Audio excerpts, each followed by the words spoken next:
Hey everybody in Serial Killer Country. My name is Brittany Ransom. And my name's Brian Joyner. And welcome to When Killers Get Caught. And we are reaching a milestone today of 25 episodes. We are quarter way to 100. Which is pretty cool. It is. But if this is your first time, When Killers Get Caught is a podcast devoted to deep dives into the lives and psyches of the serial killers that a lot of us love to learn about.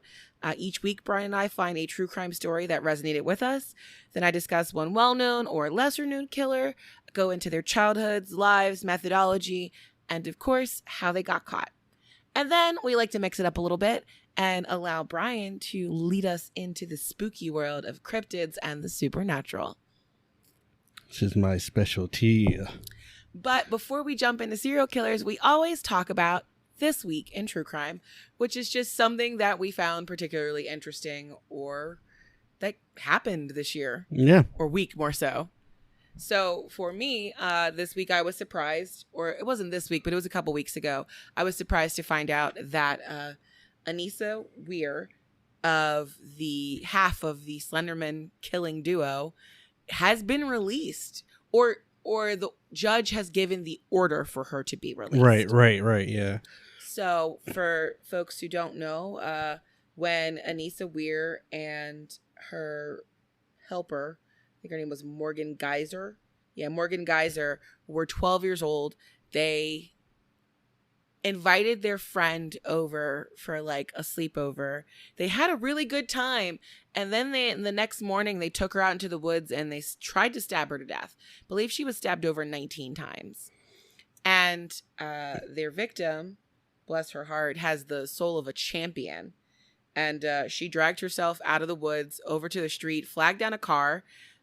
She survived.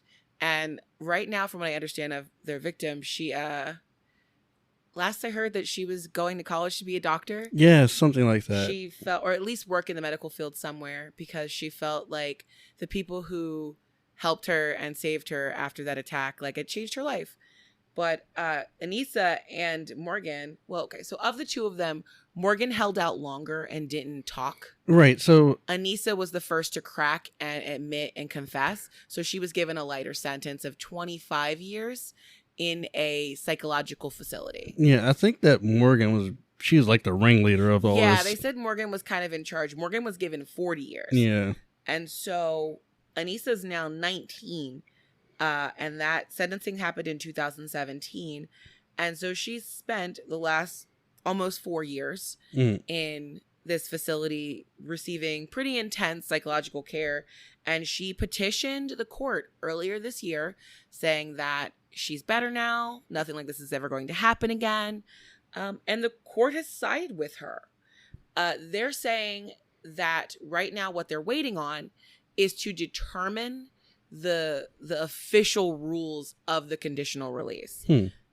Because she'll still be on conditional release for the last like 17 years of her sentence.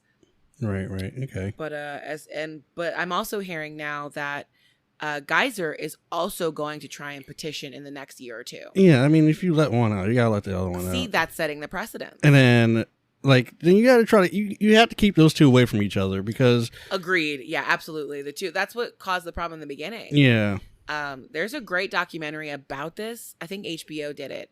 It's one of the few like documentaries on serial killers or big crimes that I really enjoyed. It was very sad, but ultimately I felt for everybody involved.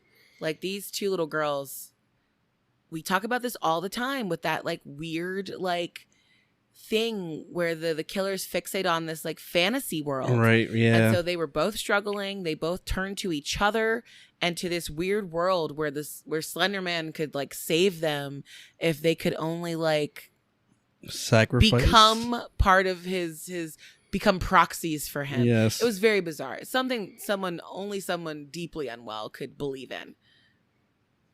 But yeah. Also their victim's name was Peyton Lettner. And like I said, she seems like she's doing really good. I saw an interview from her a couple years ago. Okay. So she's probably at this point, if she's really going the doctor route, she's probably in med school by now.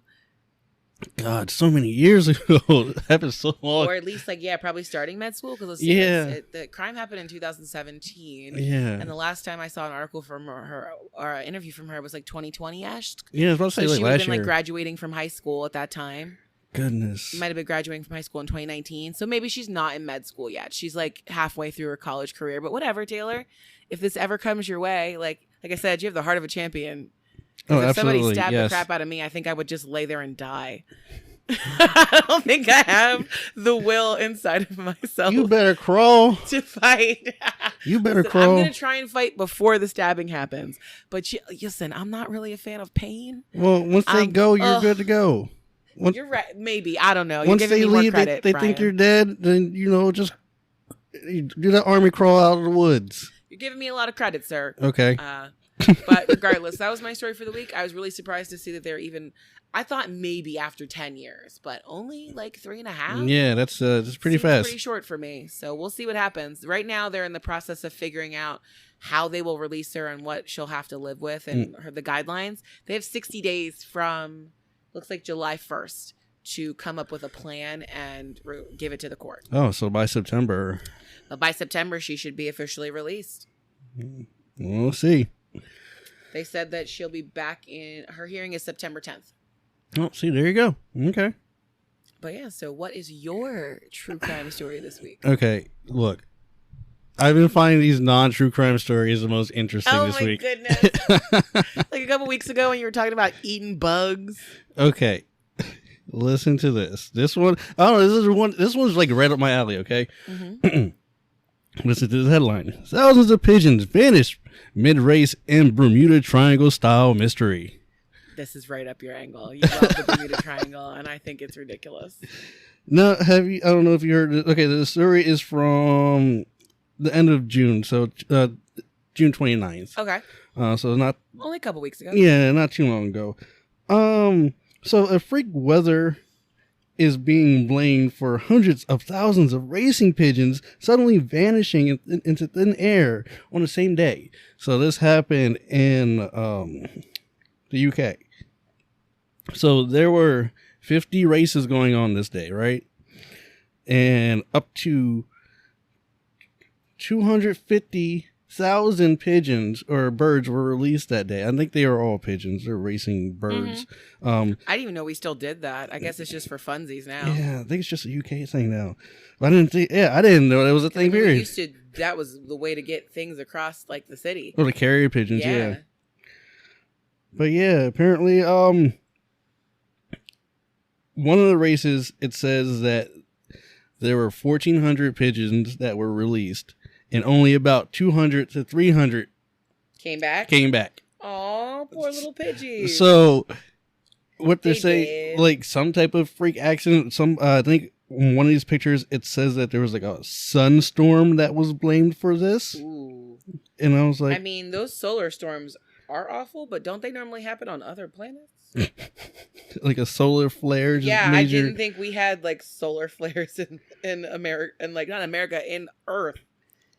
I mean, I don't know. No, I didn't know. Okay. Something just happened on the planet, and it just made these pigeons just disappear. All right. But yeah, you think about it, like these birds, they train these birds from when they're chicks. Yeah. And they know where they live. So for them not to... like, I don't know. Like, can they be blown off course? Is that a thing that happens? I mean, but they can still find their way home. Not if they get murdered by the ocean. I think one of the quotes is from... what is this guy's name? Dean. Dene. Mm-hmm. So... He's 38. Sounds like a creative way to spell Dean. I know, right? Says, he thinks something invisible to the naked eye occurred, something that messed with the bird's internal sat nav and caused him to veer off course drastically. Mm-hmm. So his thought process is they just got like booped off, Yeah, something. And they're just out living their like best bird lives just somewhere else. They're like, listen, we came home. We're in Nicaragua. Like there could have been like a UFO with this cloaking device on. Oh no. And the birds, they kind of ran into it, and then they just got spooked off and just flew wherever. Or it could have been like, I don't know, something ultrasonic in the atmosphere that could have... That makes more sense to me. That could have just, messed with their navigation and just... No, that makes sense to me. That there, if anything, like, I mean, there's so much stuff that's going out into the atmosphere. Yeah. I don't know how that affects animals. But yeah, hopefully, these birds find their way home eventually. They're living on another island now. Okay, but they're friends. Right. Their human friends are waiting for them to return home. They're like, listen, these people here feed me, so I'm going to stay here. Just like when, you feed like a dog. Suddenly that dog's like, oh, who's this new person? This is my friend. This is my new friend. I don't need you, former human. I love you so much, new person. Oh my God. But yeah. Yeah. I mean, that's definitely something weird, and it's less true crime and more, I gave something from within my wheelhouse and you found something that interested you from your wheelhouse. We have to name the segment something else then, Brian. I know. It's not This Week in True Crime. It's Look, I'm trying my best to find Brian liked.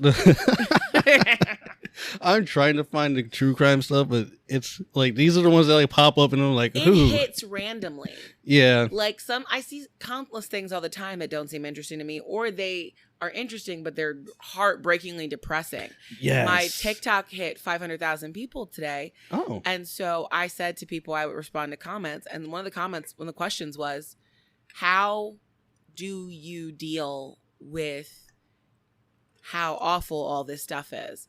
And what I've done I am sectioning my brain and head in these situations very strongly. Mm-hmm. But also I've noticed that the more that I delve into true crime as work, the less I want to watch it for fun. Oh. So people are always like, oh, have you seen this documentary? And I'm like, fam, when I'm in free time, I am watching anime. I am watching the Fear Street movie on Netflix. I am not at all watching stuff for work. It's too much. It's too much to to delve yourself into constantly. And I already have to do it multiple times a day, every day. This is true. So like when I see some of those stories that are just really terrible, I'm like, nah, I'm good. Yeah, I'm passing over that one. I'm good. Goodness gracious. I feel you on that. It's bad enough that like half the people who commit horrible crimes that I have to talk about are people who harm children. And that's just my one friggin' hate. Same. Like, yeah, I saw, like, when I was looking for this one story, I just saw, like, 3 different stories about children. I was like, oh, the amount of people, like, the amount of children who are constantly harmed in this country is so upsetting. It's terrible. But regardless, this week I picked a doozy. I picked such a doozy in terms of who I was going to talk about that, it hurts itself in confusion. I gave myself too much homework. It was awful. But I hope you'll like it. But I'm just going to start with what I wrote down. Are you ready, everybody? Let's get it. So if I had to ask you the name of the world's worst serial killer, what would you say? World's worst serial killer. To me? Mm-hmm. Okay, now when you say worst, do you mean like who I think did a bad job at being a serial killer? No, I mean like the ones who did the most murders. Like, we have like in the U.S. now, we say like the most prolific serial killer is Sam Little because he murdered somewhere near 90 people. Everybody's got like Dahmer, Manson, I'd say like Casey, Jack the Ridgway. Ripper. Okay, Jack the Ripper. Jack the Ripper killed like 3 people. Okay, but you never call him though. Okay. Do you know that there is a Guinness World Record that lists someone as the serial killers with the most kills and as the worst? No, I didn't know that. No, that's not. No. The name is the Hungarian countess that we refer to as Elizabeth Bathory. That name does sound familiar to me. So most people wouldn't think of her. Even when I covered her on a TikTok in the beginning, I got a pile of conflicting messages about her. Some people doubt she was ever real. There's lore, there's legend. And just researching her story, I came across 200 different fictional novels about her. And do you remember this movie? It was called Stay Alive, and Frankie Muniz was in it. And the big thing from the trailer was, if you die in the game, you die in real life. Frankie Muniz? Mm-hmm. Malcolm in the He Middle. played like the dorky tech guy in this movie. I actually really loved it when it came out. I think I seen it, but I the video game was about Elizabeth Bathory, and like the lore around her is that she like bathed in the blood of virgins. Maybe that's why I know her name. And in the game was about her, and when the people started playing the game, if you died in the game, your character died your person died in real life. Yeah. And so they had to like play the game and beat her. It was silly, but there's loads of vampire mythos surrounding this woman. So what I set myself out to do was look into who is considered to be the world's most prolific serial killer, and see what I could learn and try and distinguish between a lot of the myth with real, which means I spent a lot of time in history books. So I'm going to give my props to the books Infamous Lady by Kimberly Craft, The Blood Countess by Andrei Codrescu, Dracula Was a Woman by Raymond McNally, The Blood Countess written by Valentin Penrose and translated by Alexander Trocchi. These are all books that I use to help me navigate the very bizarre life and crimes of Elizabeth Bathory. My goodness. So, like every week, we start with the beginning. The Bathory family gained a lot of power in the late Middle Ages and Renaissance in Central Europe. Many members of that family had positions of power in the Kingdom of Hungary and other countries. They belonged to a clan of nobles called Good Keled, which formed when two German brothers, Gut and Keled, moved to Hungary. The first family members have been traced to a man named Andras Rakomev. He's the patron of the monastery of Sarvar in the country of Zatmar, which doesn't exist anymore. But after military success in 1279, King Laszlo gave Andras' brother Hados and all of his sons, who were names. It's a Gyoki, Benedict, and Briseus. They were all given an estate at Bathory, which was in the country of Zabalks, which is now Hungary. In 1310, Briseus took possession of that property, and his descendants began to refer to themselves as being from Bathory, which became Bathory over time. The Bathory family then divided into two different branches based on descendants of Briseus' sons. So you had the Bathory of Somlio, who descended from son Janos. He was the count at Zatmar, and they referred to themselves as Bathory. And then there was a branch that called themselves New Bathory, and they descended from son Lucas, or Lukacs. He was the youngest son from Briseus. He was given lordship, and he built a castle called Hersey, which means loyalty, which is actually really, I think that's a cool name for a castle. Okay. So 1444, New Bathory rises to prominence when Lucas's great-grandson, Itzvin III, is appointed to prime minister, which is a big deal. During the 16th century, there was a fight over the throne, and the New Bathory clan sided with the Habsburgs, who had organized this election of Archduke Ferdinand of Austria to be king of Hungary. Then the regular Bathory clan supported Janos, who had been elected by a bunch of nobles.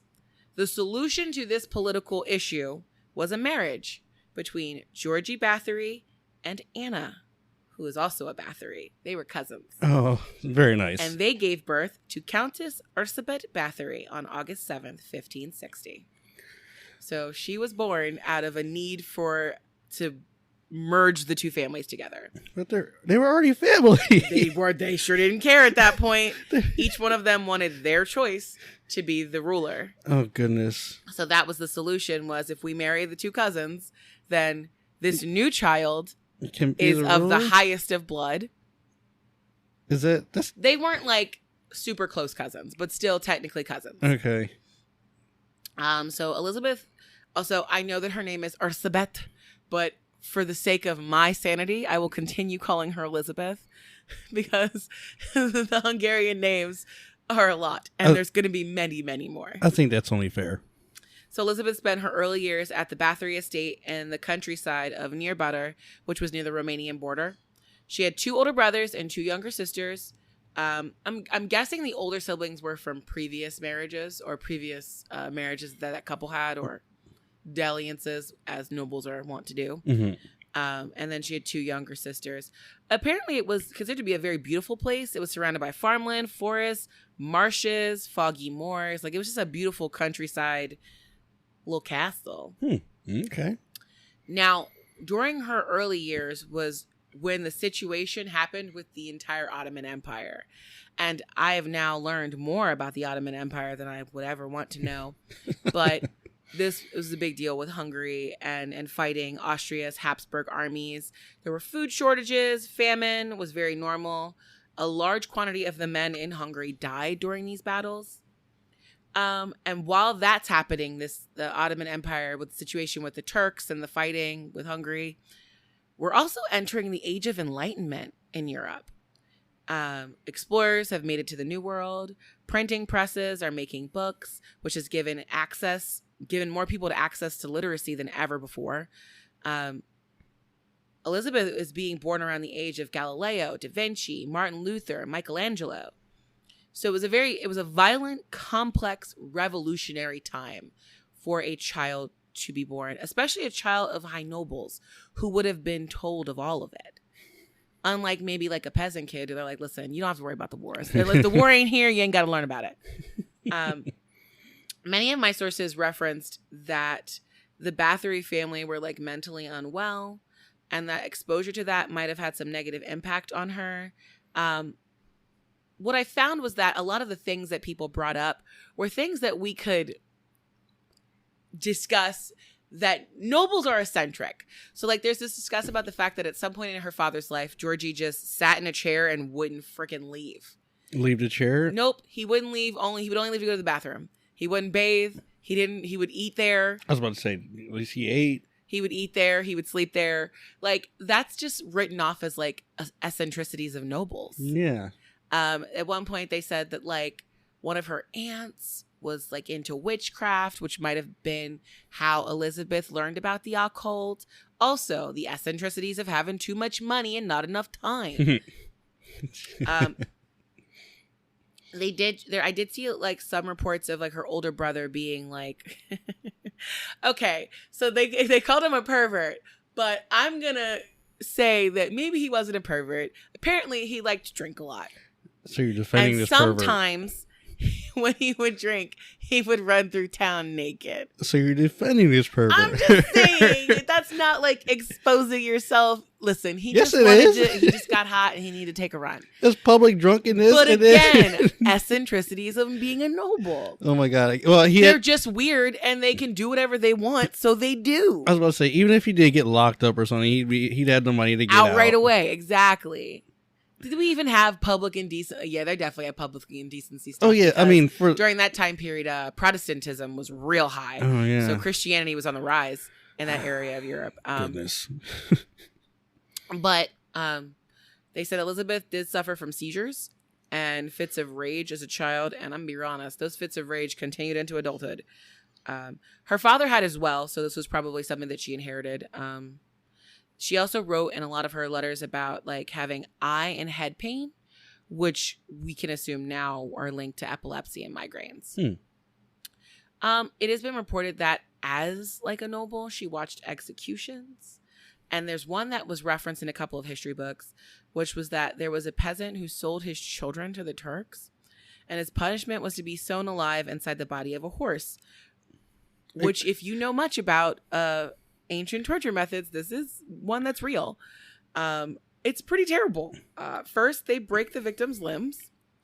Then they kind of squash you a bit and sew you inside of the horse. And then they leave the body to rot outside of the city. Then you're looking at, jackals, wild dogs, wolves, ultimately eating the victim alive if the victim hasn't suffocated from the gases that are released during decomposition. It's like slicing open a tauntaun to stay warm, but you're being kept inside of it. I don't think it's the same, but it's okay. Oh my God, that's so terrible. And they broke it. Okay, so they break your arms and so you can't get out. Yeah, so they break your limbs so you can't get out, but you're still alive. Yes. The legend says that Elizabeth saw the man's head poking out of the horse, and she laughed. It's like Ace Ventura getting out of the butt of the rhino. I'm so. You'd be over there laughing with like 4-year-old Elizabeth. You gotta watch this movie, girl. I've seen those movies. Oh my god. Okay. Listen, I understand that people love Ace Ventura, but I found him deeply unsettling as a child. It was very, very sexual, and I didn't like it. Like a lot of those movies are like really like maybe they just weren't meant for like little girls. Maybe as well. I'm fucked up. I love those movies. Say alrighties in all the damn time. All the sex stuff made me really uncomfortable. But either way, that story is told in the book The Blood Countess by Maurice Perset. A lot of people dispute whether that would have happened because horses were super valuable during this time. So unless the horse was already dead or in the process of dying, people wouldn't have used that form of torture on what is a common peasant. You're right. But, I mean, there's no doubt that she probably saw other executions because Europeans are known to have some of the most just exciting and just flagrant torture of the world. Did I tell you about the Blood Eagle? I think I told you about that. Listen. Have you been to the Madame Tussauds in New York? No. There's a whole room of recreations of torture. I gotta go there. As for our gal, Elizabeth, she was educated. She was very educated, which was uncommon. It was uncommon in general, even for noble women. She spoke and wrote Hungarian, Greek, Latin, German, and Slavic so that she could talk with her staff. Mm-hmm. She was allowed to study anything she wanted, really. And so she would get books about everything, occult, all sort of stuff. She remained what we would term today a lifelong learner. And this seems like common now, but obviously, like I said, even among the aristocracy, she was a very well-educated person. She probably would have been described as a tomboy. Okay. She wouldn't be treated like her brothers and their staff. She liked dressing up as a boy and learning things like fencing and horseback riding. Mm. And when she wasn't allowed to dress the way that she wanted to, she would scream and throw fits. But when it was time, however, she apparently didn't have any problem with dressing like a countess in the jewelry and the fancy gowns and stuff. At 11 years old, she is engaged to marry 16-year-old Count Ferenc Nadezhdy. This was a business deal between two families, common to do at the time. And what that happened at that point was that the young girl would then be sent to her in-laws' home, and she would be taught how to manage that home before the wedding. Oh. I don't believe she doesn't actually get married, I believe, until she's like 16 or 17. So she's there for a couple years. So in 1572, she leaves her family home. She goes to live with the Nadezhdy family, where she lives until their wedding in 1575. Both of her parents had died by this point. Georgie in 1570, and then Anna her mother Anna, while she was away with the new family. Mm-hmm. With both of her parents dying, she inherited a very large amount of property. I imagine. And then her husband's parents died respectively in 1562 and 1571. Ferenc's father died rather early when he was like only 6 years old. And then his mother, Orsolya, she seemed to only live long enough to make sure that her son was in a good financial position and to make sure that he was like successfully wed. Huh. I mean, I don't know if she like just held out, you know what I mean? I've experienced that. Like they said that like my grandmother held out until everyone was gone. And then the same thing kind of happened with my best friend when we were my best friend from high school, when we were in the room, like the hospital room with her, she didn't pass. And like she kept having these weird upticks of her vitals. And the hospital was just like, you guys need to leave. Like she's not going to get better. And we need to let her pass. So the only person who was with her when she died was her dad. And the same thing kind of happened with my mom. I had been there for a couple days and I had been sleeping like in the whole room. And so I came back here to like take a shower and change my clothes. Mm-hmm. And my dad had done the same. And then while we had left, she passed and we went back to the hospital. So sometimes I think maybe some people who are sick or, ill mm-hmm. are holding out to make sure that the people that they care about are taken care of. But it seems like maybe Orsolya did that. Because right after,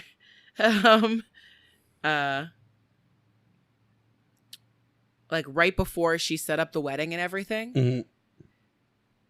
she died. Like right after that, she died. I mean, I would do the same. I am a very stubborn person. I will die when I feel like it. Okay. Yeah. Oh goodness. But so the situation here, though, like normally what would happen is that like your mother-in-law would teach you how to handle stuff. Right. But her mother-in-law died right before she moved in. So Elizabeth is like in this new place by herself. Ferenc is a teenager. He's 16, but he's already in the military. Mm-hmm. So he's leaving for huge amounts of time. Because remember, Ottoman wars are happening. So he's going off and fighting for huge jumps of time. So she's there by herself. So they have no parents, neither of them, and a lot of time on her hands. So she spends all of her time studying. To be his wife with like some of her like, you know, I won't call them maids, but like tutors, as well as like studying the occult and really anything she could get her hands on. There is a very persistent rumor that came up in like 4 or 5 different books that Elizabeth got pregnant 2 years before her wedding with a young peasant named Ladislac Bend, where she was then sequestered from public view. The baby was taken away to be raised in secret. And this was, I was like, okay, this could just be a legend because people didn't like her, right? Mm-hmm. But in 1894, author Ferdinand von Strobel discovered documents, like official documents, where Elizabeth had appeared before the priests at the Catholic chapel of Erzengotten and lodged a formal complaint saying that she had been drugged, abducted, and raped, and that her virginity had been stolen. Now, I don't know how true this is, and here's why. Von Ellsberg found 2 documents that were prepared by the church, and both have the date of 1609 on them. Okay. 37 years after supposedly the event happened. Wait, huh? So I'm like, did she have the church amend these documents later in her life? Right. When she was in her 40s? Were they filed later to save face? She had to have done something because the church did absolve her of her indiscretion and she was allowed to have her wedding. So what? Never mind. Exactly. It's super weird. We don't know what happened to the child, do we? Nope. If there was a child. We're assuming there was honestly, one. like they say, like taken away in secrecy, but I'm like, they would have killed that baby. Yeah. There's no way you're letting that baby live. This isn't Game of Thrones. They would have exposed that baby. It was an exposure. But regardless, the wedding happens May 8th, 1575. Elizabeth is 14 and Ferenc is 19. They get married at Verano Castle, which is now in Slovakia. Ferenc gave her a castle as a wedding gift. Aww. And she accepted it. It was called Castle Zeth. Oh my gosh, it's so hard to say. Csethe. Demetrescu. Oh, Demetrescu. The two inherited from their parents thousands of acres of land across multiple countries and over 20 castles in Hungary, Slovakia, Austria, Romania, and the Czech Republic. Not a bad way to start a marriage. Mm. Together, they amassed an incredible amount of wealth. We don't know a whole lot about their relationship, other than Elizabeth wrote a lot of stuff in her diary, but she wasn't very flowery with her words, like you see in like older nobles. Like, you know, there's other nobles writing, talking about, you know, my cod piece and other things. Elizabeth was not like that. She was very formal, and it was just very to the point. She's recorded as being like a solid wife and mother. She attended all of her official functions with her husband, went to church, gave money to the poor, protected widows, even gave health care to her staff and like villagers. And she frequently would intervene to help poor women whose husbands had been kidnapped at war. So they were now without any money or livelihood. Right. Like I said, Ferenc, her husband, was active in the Ottoman War. He spent huge stretches of times away from home. He also sometimes randomly went on trips without her. And I came across this very formal, but you can tell that Elizabeth was upset to find out that he had traveled to Pennsylvania. And she talked about how like Transylvania is nowhere to visit and you didn't have a reason to go there. Wait, Transylvania? Transylvania. Oh, good. She said, "This has affected me very much when I heard of it. I was very bitter. God maintain your health." And I'm like, that must be the 1500s way of saying bless your heart. Yep, that's because that was super very passive. That was so passive aggressive. But to his point, Ferenc never spoke poorly of her. He defended her honor amongst clergymen.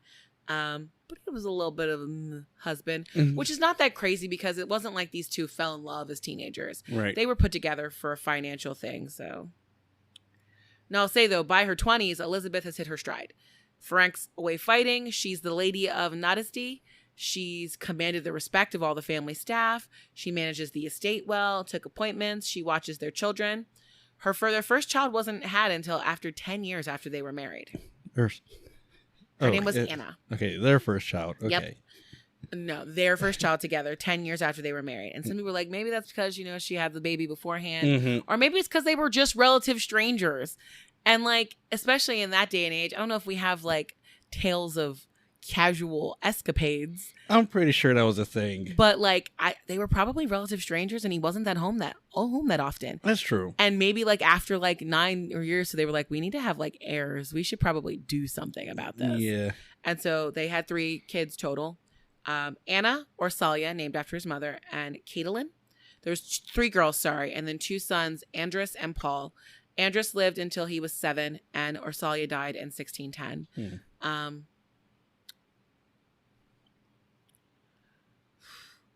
Things started to get weird in the 1580s. And that's really when the rumors began to swirl about Elizabeth. There were a lot of young girls dying on this property. Mainly servants, but there was always like an excuse as to why no one could see the inside of the caskets. Sometimes it was like, there was an outbreak of cholera. We don't want you to get sick by, opening up the boxes. Just put them in the ground. You got this. Other times she would just like intimidate the crap out of like the priests or the people responsible for burying the bodies, and would be like, you put these fucking bodies in the bottle and don't open them. Shut up. Just put them in the dirt. You're done with it. Yup. Ferenc died actually in 1604 from an illness, and after that, Elizabeth surrounded herself with a group of servants who became her torture crew, kind of. A young boy named Janos Ujvari, they called him Fixco. Her children's wet nurse, Ilana Janagi, who once the youngest son, Paul, was no longer in need of breastfeeding, she just stayed and became like her torture buddy. A friend of Ilana's named Doratia, and an elderly washerwoman named Catalin. They were also referred to in documents as Kata, Kata. Trial documents show that Fixco was referred to as a boy. So by the time the trial happened, he was probably under the age of majority, which was considered 25 at the time. Which means that when he was brought to Elizabeth's court, he was maybe 10 years old. Which seems like a young age to introduce a boy to torture. I mean, boys got to learn sometime. He is reported to be disfigured somehow. But he was very loyal to Elizabeth, did anything she asked of him. The four collectively tortured dozens of children, mainly girl servants between the ages of 10 and 14. They were the easiest targets, and all of the accomplices eventually admitted that they hurt the girls, and it was that Countess Bathory would join in with whips and cudgels, daggers, fire irons, needles, cutting shears. I wonder why they couldn't look at those bodies. Exactly. Now, one of the other rumors that I wanted to look deeply into was the fact that she's been called a vampire. One of the books even says like the first vampire was a woman. And the big thing that I've read multiple times, even when you just, learn about like scary people in books and stuff, is that Countess Bathory bathed in the blood of virgins. And it seems like these rumors started because Bathory was obsessed with what she looked like. She spent hours in the mirror every day. She was known to be incredibly beautiful. She also was actively studying witchcraft and the occult. She would dip out into the woods to go hang out with witches and learn things. So there was definitely writings about her maintaining her beauty through evil means. So she took a Bathory in virgin blood.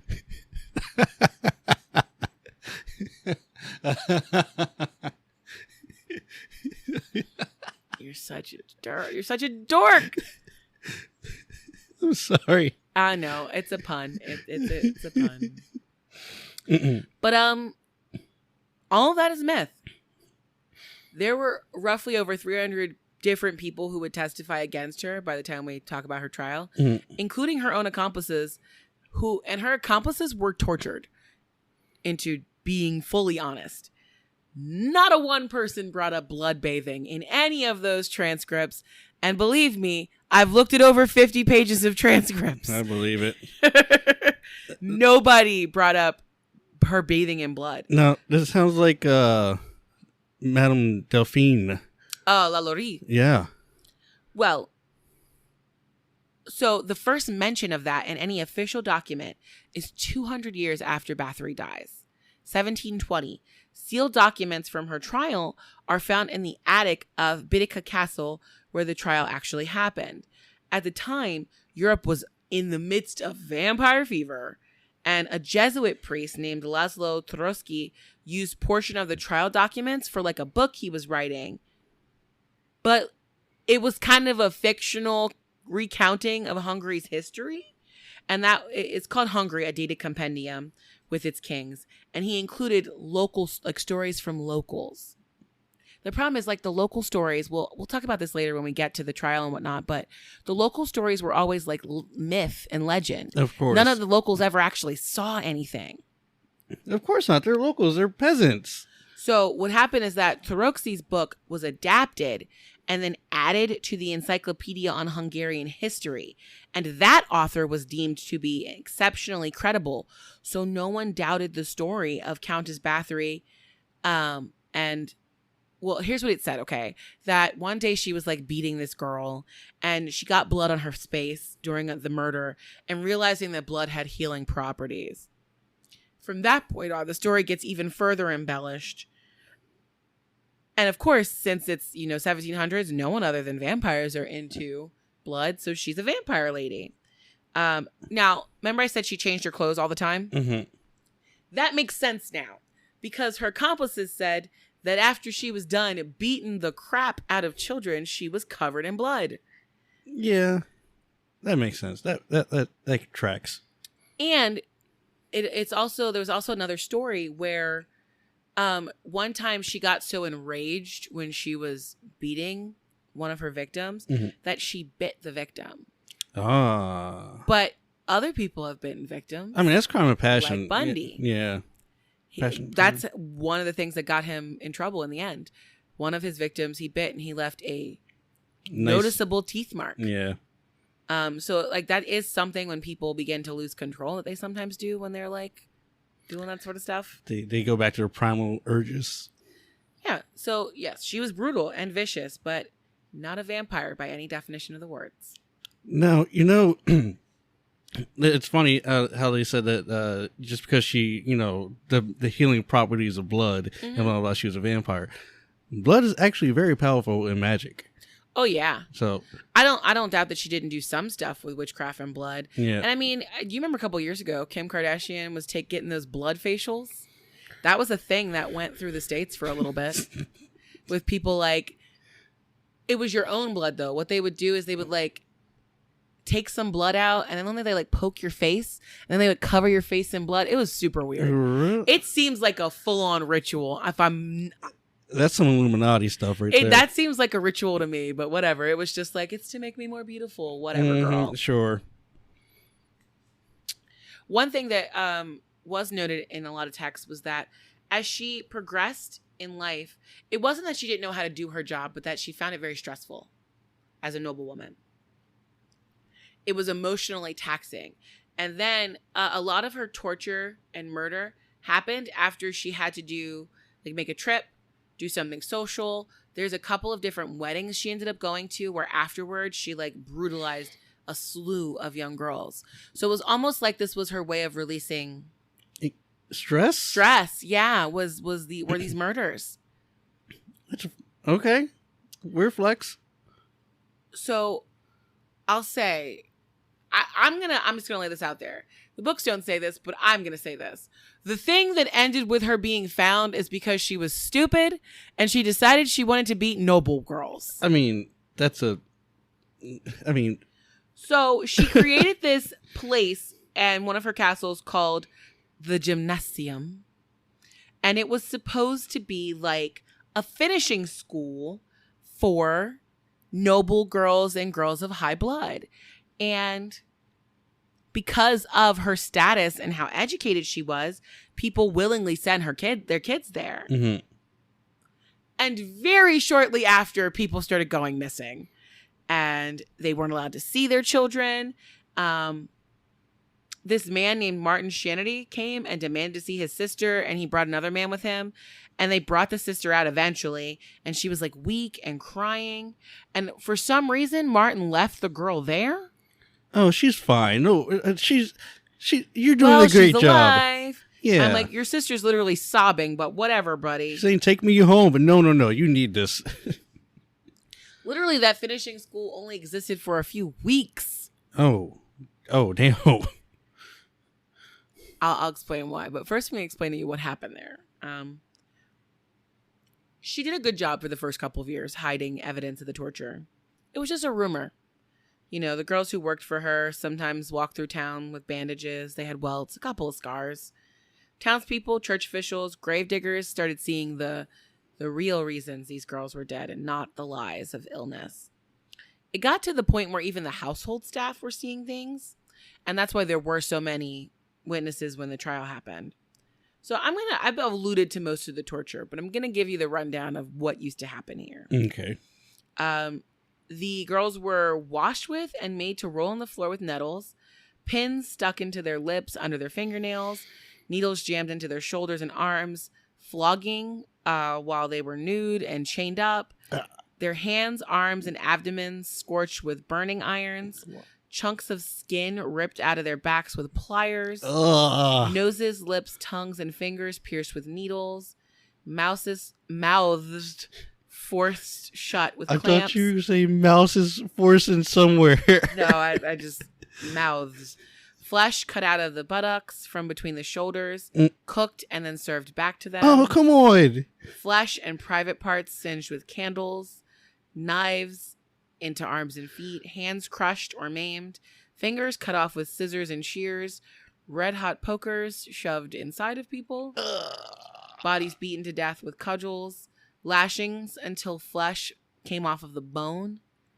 And then a couple different instances of when she was like traveling with girls, and like one girl tried to run away from her. And then I guess she complained that she was like thirsty. Elizabeth made her go get into a river that was frozen. And she was repeatedly doused with water until she froze to death. Bruh, come on. That happened a couple different times in a couple different situations. Oh my God, this is terrible. This is torture just listening to this. So remember I told you that this only lasted a couple weeks before like everyone was dead at the gymnasium? Yeah. Right. So Elizabeth told the families, all of your children are dead because of another girl who was there who had been greedy and killed everybody. And then that girl had committed suicide. That's not even a good lie. No. What? No, I don't believe that. Well, so dozens of families then complained to the King's Court, accusing her of killing their children from the, Hungarian aristocracy. Mm-hmm. And so the king was like, listen, this is great. I'm going to get rid of her and I'm going to get all her land. I got land. Now, the clergy had been a little wary of her when she was alive because that's when the rumor started. But now that her husband was gone, the clergy people were like, all right, we've been telling y'all. You got this single lady up in here. She's rich. She got all this land. You know she's doing something crazy. Right. Her noble friends weren't much help. Some of the priests at different castles that she lived in, because during this whole time between like the 1980s and the early the 15 like 80s up to like 1610-esque. She bounced from castle to castle, and death followed her wherever she went. Some of the priests at different castles that she had lived in had like been like, you know what, I'm not burying any more of these bodies. So then what would happen there, like one of them, his name was Pastor Bathory, refused to do it anymore, even among threats of like violence against him. And so those girls from a castle in Kreutzer were buried at night in the town cemetery illegally. Oh. So the main castle where a lot of things were happening was such the one that was given to her as a present. Oh, her wedding present? Her wedding present castle is central. Of course it is. Pastor Barosius informed his successor, Reverend Janos Panakensis, that weird stuff happened. And he said that he spent a lot of time arguing with Countess about the death of so many girls. And honestly, that was why he was stepping down from his position. In some of his private documents, like writings, he mentioned that like one time he had to bury nearly 10 girls in one night. Oh my God. So Panakensis takes over the job, and he's appalled. He finds these underground tunnels that connect the church to the castle. And like first thing he finds is, you know, normal stuff. Heirlooms, Ottoman treasures, things gathered during the war.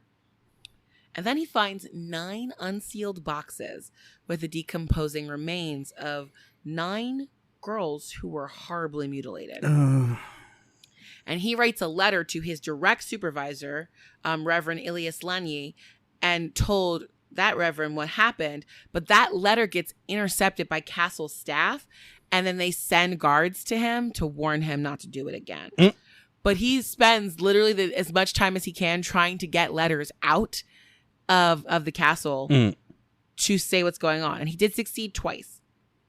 One letter went to Palatine Georgi Thurzo, and the other to King Matthias II. Ooh, okay. The king demands an investigation, which is awkward because Palatine Georgi Thurzo had agreed at his friend Ferenc's deathbed to watch over Elizabeth and her children. Well, and now he's being ordered by the king to investigate if this same woman is a murderer. Well, see, King, look, I went and I saw, you know, and I didn't see nothing. I'm going to be honest. Thurzo tries. Georgie Thurzo, he tries, but she doesn't make it easy. Oh, come on. It was hard for him in the beginning because the two of them had gotten close. Like, Thurzo's wife was also named Elizabeth. And, like, they all called each other, like, cousin, and they would go on vacations together. But, like, Palatine really had no choice. Like, that was his job, as, you know, to be Palatine. So Thurzo really had no choice. So he starts by ordering different men to inquire around the different castles. It's that, and the direct quote is, to make inquiries of witnesses as the law of the kingdom requires. So from March through July of that year, a man named Andres of Kreutzer interrogated 34 witnesses, and he completed his report September 19th, 1610. Many of the witnesses were all commoners. They came from the nearby town of Ujeli. 14 of them were subjects of another nobleman named Daniel Pongarax. He shared holdings with the Nadezhdes in the land around Castle Bekov. That means something, but I'll get there. 7 were servants of Peter Ratke. 5 were vassals of Squire Ferenc Magici, who also owned neighboring property. And it's almost kind of ironic that these are servants of people who never would have even been allowed onto the Countess's land without express permission are now being invited to testify against her as to what they know about her. Interesting. And so I'm guessing more than likely some of these men who had, you know, land holdings nearby were like, you go on and talk to that guy. Yeah. But the workers behaved with discretion. They were like, listen, we haven't seen anything with our own eyes, but we've heard rumors. And so they told of all the rumors. But none of this is conclusive. It's all hearsay. They're all rumors. There's one witness. His name is Andreas Samaji. He was a city clerk who had seen some girls who had pretty burned up hands. But that was it. That wasn't a murder. That was just somebody who burned themselves. So then he sent another group. This was Deputy Notary Moses Zirki. He started an investigation on March 25th and didn't do much better. He focused on Castle Sarver, but since all of those servants were still working for the Countess, they wouldn't talk to him. Only a handful of the 18 witnesses that he interrogated offered anything useful. Like one guy had seen a bloodstain on the wall. Another one heard sounds of beatings from outside the castle. Someone was like, well, there's a rumor that like 175 dead girls have been taken out of the castle. Oh my God. But like none of these people witnessed the torture, so there was nothing to do with it. Bathory, Elizabeth, learns about these inquests. So she decides, I don't know if my time's up yet. And she writes a last will and testament, giving all of her assets to her children, Paul, Anna, and Kata. She asks that Paul reach the age of maturity before splitting the property and that no harm come to him. Mm-hmm. He was 12 at the time. This happened in September of 1610. Okay. In October, she went to Castle Sarver and collected all of her jewelry and personal items, sent them to Castle Sech. She then had Sech established as her new court. That's the one that he gave her as a present. Okay. The notaries sent their reports to Thurzo, and he was like, this isn't enough. But the king's like, I want that land. Thurzo's like, I'm going to try. He tries to stall through Christmas. Bathory and Thurzo's friendship takes a hit when she finds out that he's in charge. On October 20th, 1610, she writes this angry letter that's complete bollocks. Like, she's complaining about how one of his servants abused her whole household and she couldn't stand for this kind of insult. Oh, goodness. And I'm like, really? She was mad because she felt like her friend betrayed her. By November, Thurzo is trying to do his best to like get her a lighter sentence because he sees that she's probably going to get in trouble. So he's like, maybe we can have her like sent to a convent or imprisoned in her castle. He starts sending letters to her son-in-laws. Oh. Pretty much saying like, listen, we're thinking that your mother-in-law is going to get arrested. If we have her left in her castle, would you like fight against this? She is family. We need you to be in support of this. They say we won't interfere. They also, in these letters, start discussing how they're going to divvy up the estate. Yeah, see, that's what I was thinking too. Exactly. But she put her son. They don't know about the will yet. But with the son-in-laws working with her, Thurzo's still like, I need to see this myself. In December, another man, his name was Gaspar Bajaki, recorded the testimony of 40 local villagers who claimed about the murder, hearing the murders at Bathory Court. He's still doing his job to make the king happy. Just before Christmas, Thurzo goes to Castle Seth's to meet with Bathory. He tells her about all these allegations, and he's just like, listen, like, did you do this?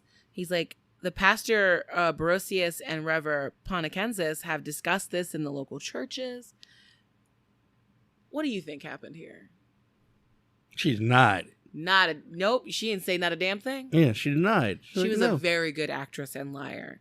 She's reported in history books as being very poised and calm. Well, of course, she's so smart. And very charming. So she gives Thurzo some of that charm. She tells him that this is nonsense. There had been an epidemic in one of the servants' quarters in one of the castles, and she had lost all of her staff. She told him that the children of the aristocrats had been killed by that jealous girl who then killed herself. Whatever fluff she gave Thurzo that day, it only pushed off the inevitable. After that meeting, the Countess actually went into another one of her rages and killed more girls. Oh my God. Come on. You're already like, they're already looking into you. Stop it. Stop. That's the problem with, like, we've talked about this before with other killers. Like when they have the like urge, like I think I mentioned this before, that Ed Kemper said that like the urge to kill would become so strong that he would get reckless. And that's exactly what's happening here. Because the servants were running out of places to hide or dispose of the bodies. I believe it. They were being put in mass graves. At one point, like, they were being buried illegal at the church at night, but you could only do that when there was an actual funeral, and like the ground had been freed up. Right. So they were like storing bodies in other areas where there were already bodies. You couldn't just go up to the cemetery and start digging, because then people would see it. Yeah, they would have to like time that. Where's this new mound coming from? Where are these new mounds coming from? Yeah. They had been throwing some of the bodies into the canals, and then like a dog dragged one of the bodies out. Oh my God. Her accomplices were doing their best. Like, some of them were burying them at nighttime. One time, servants dropped 4 bodies over the castle walls, and local villagers saw it and reported it. Oh, that's not doing your best. They're like, listen, we have nowhere else to put these. Burn them. Well, they can't put them in they can't leave them in the underground tunnels, because that's where he reported where they were. Yeah. So now that's not an area where they can leave them anymore. No, but you can burn them at least. Burning does not go as well as you think it does. Well, we talked about this before. It's a bad smell, yeah, and it takes a real long time. Yes, that's true. I mean, fire doesn't even get natural fire doesn't even get as hot as a crematorium. Make your own crematorium. You got the money. You money. have to add in like metals or other accelerants to get it hot enough to completely cremate a body. You got the money. Make your own. So Christmas Eve comes. The local clergy visit our countess. Pastor Nicholas Barosius comes back. He was now working in the town of Verbo. Other clergymen show up, all extolling her. They're like, listen, just admit your crimes in the face of God, Thurzo gets summoned again. He announces, he's like, listen, I'm coming back. And this time I'm going to be coming with the king, along with Imri Magiri, which was Pal's guardian and tutor at Castle Sarver.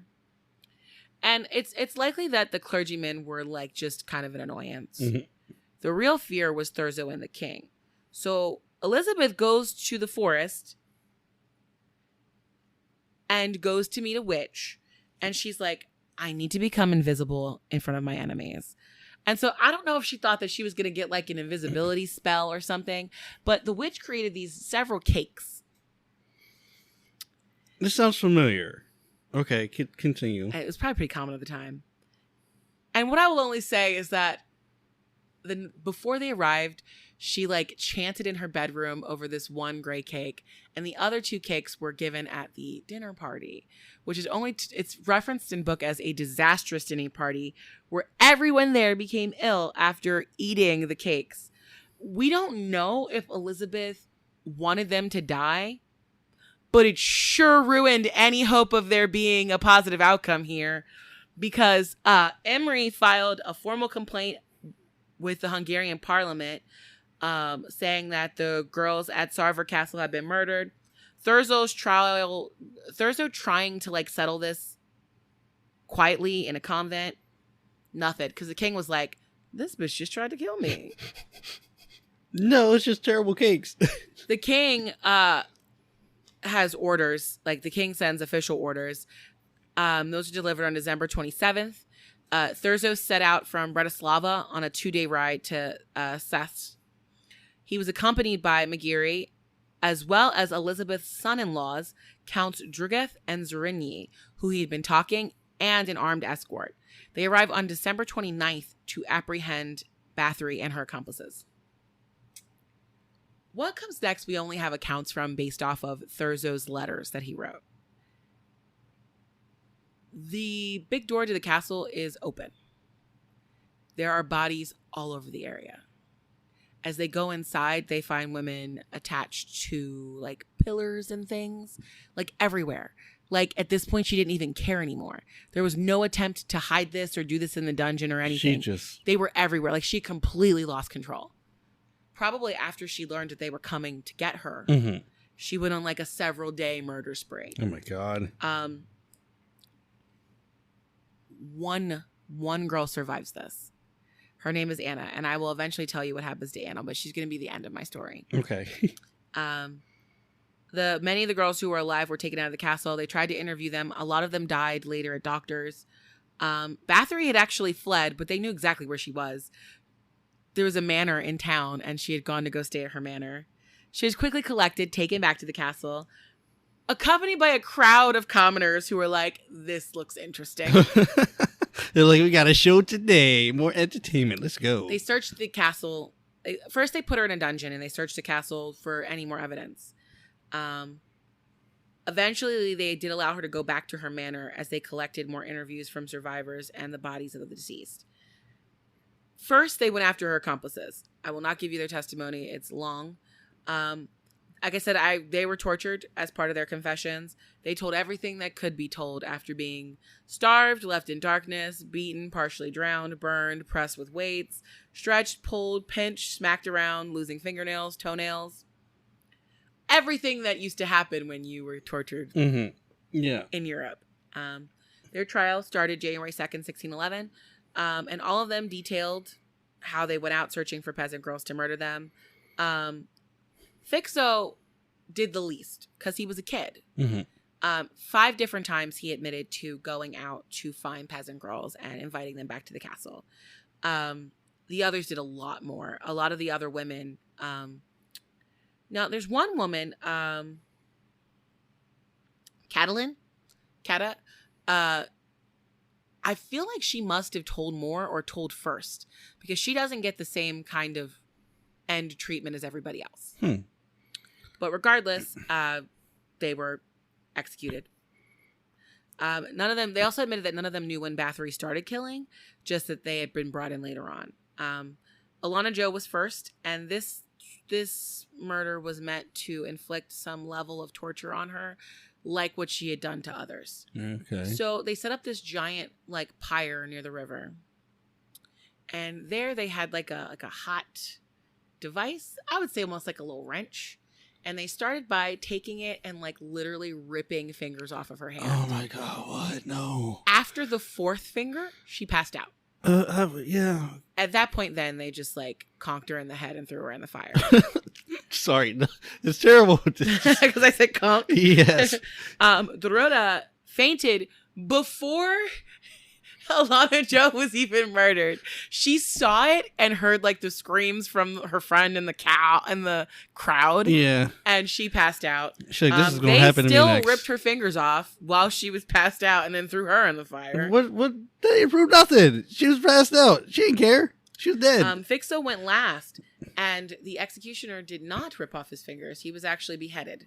Oh, okay. And then his body was thrown into the fire as well. As I said, I'm guessing he was given a less painful execution because he was a child when he started helping her. I doubt that mattered. The 4th accomplice was not executed. Her testimony was substantial enough that they went lenient on her. Catalin isn't mentioned again in history books. Huh. I'm guessing more than what likely happened is that after she was in prison for a while, she was probably just released. She gave up a lot. Yeah, she had to have given up a lot. And probably without as much effort as the others. Yeah, she's like, you want to know? I got you. Wait, let me just write this all down for you guys. Wait, you can write witch. January 24th, 1611. They go and find the witch that made the cakes. Oh my God. That made the king sick and put her on trial, and she is executed by being burned alive as a witch. Because you're a witch. You a witch? So then what happens to Elizabeth? For one, between like all of the letters and the notaries ones and the actual people who testified against her, the assessment in books that over 300 people testified against her is 100% true. Even Thurzo testified against her.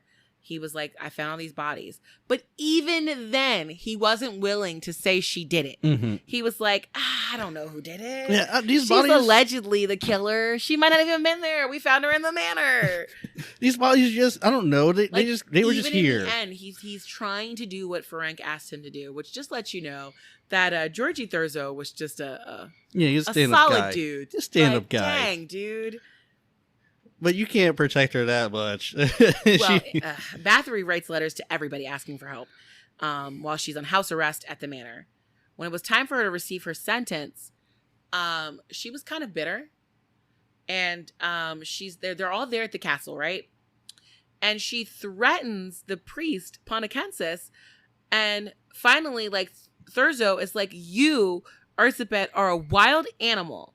You are in the last months of your life. You do not deserve to breathe the air on earth or see the light of the Lord. You shall disappear from this world and shall never appear in it again. As the shadows envelop you, may you find time to repent your bestial life. I hereby condemn you, lady of such, to lifelong imprisonment in your castle. Oh my God. That was something that was recorded. He got mad. He was like, Jesus, can you just be quiet? He's like, look, I'm your friend, but you got to hear the truth now, okay? Here's the problem, though. The king was like, this isn't enough for me. She got to die. If she gets the death penalty and we have a public trial, then I can get all of her properties. And remember, thousands of acres of land, over 20 castles. Oh, my God. So Thurzo's like, fine, I'll do an investigation. He goes deep this time. And it's really interesting because even Pal wrote a letter with his guardian asking Thurzo not to allow the king to kill his mother. So in a document dated July 28th, 1611, the notary Andres recorded the testimony of 224 people, court officials, servants, administrators, townspeople, clergy, nobles, all from Elizabeth's castles, everybody from everywhere. And that was sent to the king, including the written testimony from the accomplices who were all tortured. Mm-hmm. It didn't give the king what he wanted to hear. The witnesses laid out the dirty laundry for everybody. The countess, the Bathory and Nadesdi family, neighboring nobility, Hungary's most beloved war hero, Ferenc Nasdi, was exposed as a villain who brutalized his servants and taught his wife bizarre torture games, covered up her murders while he was alive. Personnel from Elizabeth's court and towns, respected squires and nobles were all accused of assisting in the murders by either procuring the girls, in some cases their own relatives, engaging in cover-up, or just turning a blind eye when they learned about it. As these allegations were read through to the king, Emery McGeary has to lobby to protect Pal as these reports are coming out. It's still very much in-house. This is amongst all the nobles and people are finding out that this is being reported. Right. The king is like, oh, shit. We can't really risk the legacy of our most decorated war hero. So we're not going to have a public trial. We're just going to stick with the one that happened in private. She can stay in her castle for the rest of her life. Oh, my God. So she can keep her land. Well, technically, Pal kept her land. Okay, yeah. So it stays in the family. Yep, it stays in the family. The first few months of her being left in the castle, a lot of people visited. Even Thurzo's wife, Elizabeth, came. But eventually, that kind of dwindled. It happens to anybody who's in prison. In the beginning, people are willing to take that trip to come see you, but it just slowly fizzles out. I mean, she lives in a small little town with her freaking pretty castles. Much. She lives in a small town. She had bodyguards and stuff, but she was not allowed to have the same number of waiting maidens on her as before, especially not because she was known to violently beat the crap out of them. I mean, so she was surrounded by bodyguards and things like that. I'm sure she probably had a cook here and there, who was paid to make sure she was, kept fed. She wrote letters constantly to everybody in her family, to other noble families, to any friends she had. She said she was innocent. She begged for visits. Not many people answered. Ma'am, no, you're not. It's been said when she ran out of paper, she wrote on the walls. July 31st, 1614, which was 3 weeks before her death, 2 priests came and they notarized an addendum to her will. This was her attempt to make sure that her daughter and not her betraying ass son-in-law, Drew Geth, would get any of her land. It didn't work. She died August 25th, 1614. She was buried at the church in Sech on November 25th. I don't know why it took so many months for her to be buried. Her remains got removed from Sech after locals complained, and I don't know if they were complaining about ghosts or something, but they were said to have taken them to the Bathory estate in 1617. And there it was assumed that she stayed until July of 1938, where they opened up the original crypt she was in, and they were like, oh, it's empty. That makes sense. But then in 1995, the Bathory family crypt was opened at Nearbutter, and they didn't find her remains there either. Where's she at? It honestly could be any of the 20 castles that her family owned, but they haven't really looked too far into it. She's been dead for 300 years. They don't really care. Like 300 and some years at this point. As for the people who all kind of figured prominently in the Countess's life, I can tell you about a couple of them. Her cousin, Gabor Bathory, the Prince of Transylvania, who she wrote to constantly to ask for help, was murdered October 18th, 1613, by his own men a year before she died. Her daughter, Anna, died on August 13th, 1615. She had no children, which meant that Anna's husband, Drugoth, did get the land that she didn't want him to get. Bullshit. As the only one left. Bullshit. December 1615, Palatine Georgi Thurzo dies. His wife, Elizabeth, was famous at this point for stealing Countess Bathory's jewelry, but she later died in poverty. So that's sad. Huh, how ironic. March 9th, 1616, her son, at 18 years old, divides up the goods at Sech and Bekoff between himself and Georgi Drugeth, the last two people connected to the family. August 3rd, Pal gets married. That's 1620, 4 years later, at 22 years old. He gets married to Judith Rivet. They have their first son, Georgi, born December 15th, 1621. Then they have another son, born January 14th, 1623. His name was Ferenc, and they had many, many other children. There was one survivor from Castle Seth, a young girl named Anna, who was rescued on the night of the raid. She was taken to the nearby town of Ujeli and treated there by the town barber, which was the equivalent of a surgeon. His name was Thomas. Anna was then taken back to her home of her widowed mother. She was working in the castle to give money to her mother. Anna's hands had been cut to pieces. Pieces had been cut out of her back on both of her shoulders, her buttocks. Flesh had been cut on both sides. She was actually just on bedridden for 2 months healing. Local records indicate that because of this treatment, she received 56 guilders and 15 pounds of wheat by the city from the administrator of the castle. Okay. Essentially as payment. Essentially Thurzos was like, here's a lot of money. Yeah. Or the equivalent of money. To pay for what you went through. It's like gildos and wheat. They're called guilders. Which it's essentially that's Netherlands money. Guilders. Dutch guilders. So a guilder is like 50 cents in our money, but 56, so mathing it up. I am. So 56 guilders though. That would have been $31 US, but that's $31 US in like 1600s money. So let's see. Which would be the equivalent of, gosh, I can't. Like $1 is like $47. It wasn't a lot of money, but the bigger thing they gave her was they gave her all the wheat, which she could sell, and then they gave her a property.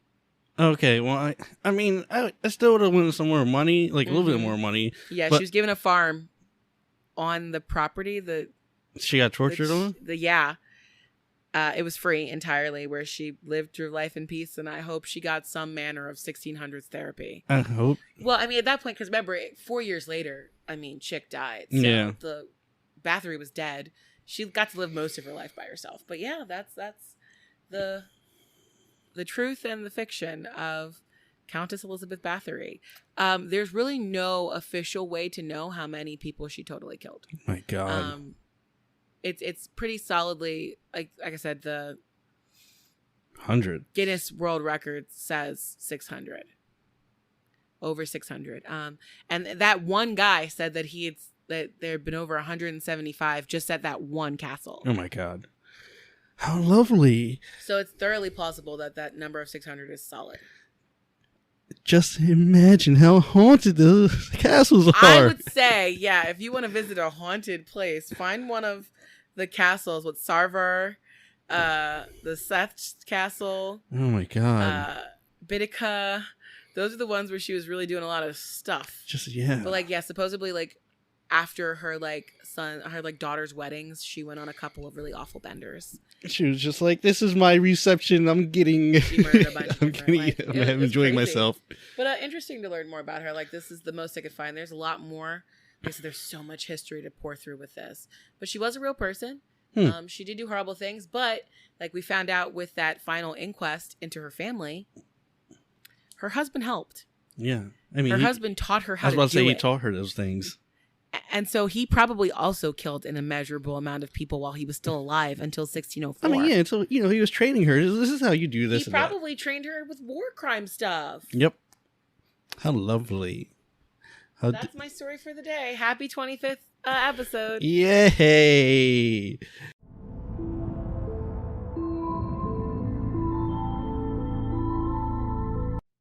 When Killers Get Caught is sponsored by the Magic Class Boutique. Now, why does that name sound so familiar? Well, it's because it's a business ran by our very own Brittany. That's right, the Magic Class Boutique is not only a black-owned business, it's a woman-owned as well. This is a jewelry company that makes some pretty awesome earrings, ranging from cute little sushis to spooky mermaid skeletons. There are even adorable self-defense keychains for those just-in-case moments. And introducing the Serial Collection. This set of earrings is based off of serial killers and the official merch for the podcast. This collection features everything a serial killer would need to pull off their crimes, from hunting knives at the beginning of their crimes to warden keys for when they eventually get caught. Check out themagicclasp.com today, where you can use our promo code CAUGHT to receive 15% off of your online order. That's THEMAGICCLASP.com and use promo code CAUGHT for 15% off. And make sure you tell Brittany that I sent you.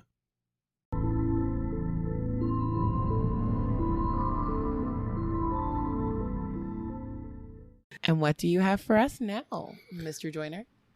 Well, today we'll be taking a break away from the spooky stuff. Interesting. Get a little serious on this podcast for 25 episodes. Okay. What does that mean? We're getting really, really real up in here. Okay. So I'm just kidding. We're talking about spooky stuff today. I always talk about spooky stuff. Come on. I am so sorry for the deception, but yes, I am talking about scary stuff today. That's what we're here for. That's what you're here for, sir. This is yes. To give me banter and to also spook me. This is why I pay you. Nothing, because we don't make any money yet. Yes. Side note, if you want to buy t-shirts, you can buy them on whenkillersgetcaught.com. Yeah, nice merch plug. Okay. I gotta remember to do that at the beginning of the episode. Yeah, so people actually know. The people who don't listen the whole way through, people who know. Oh, goodness. Anyway. Well, my one friend, Ray, does listen to your parts. He wants to meet you. Okay. Hi, Ray. So since this is like our 25, I thought I'd make it a story time today. Okay. So we are heading back out east, Japan. Oh. For some ghost stories. You love Japanese stuff. And I got to tell you, they have some great horror. They do. They really do. Well, one of the things I find really interesting was that you told me that, like, when we talked about, like, the tall lady from Japan, that, like, their mythology, like, legends, like, spooky stories, like, are taken at face value. Yeah, absolutely. Like, this is real. There's no, like, oh, well, I saw a ghost once and I know lots of people won't believe me. Like, if you say you saw Haji Shakusama, then you saw her. Thank you for saying her name because I sure enough didn't remember. No problem. She's a tall lady from Japan. Her name is Hachi Shakusama. Her name. Yeah, so I think that's so interesting because like that totally changes like how I read about this stuff.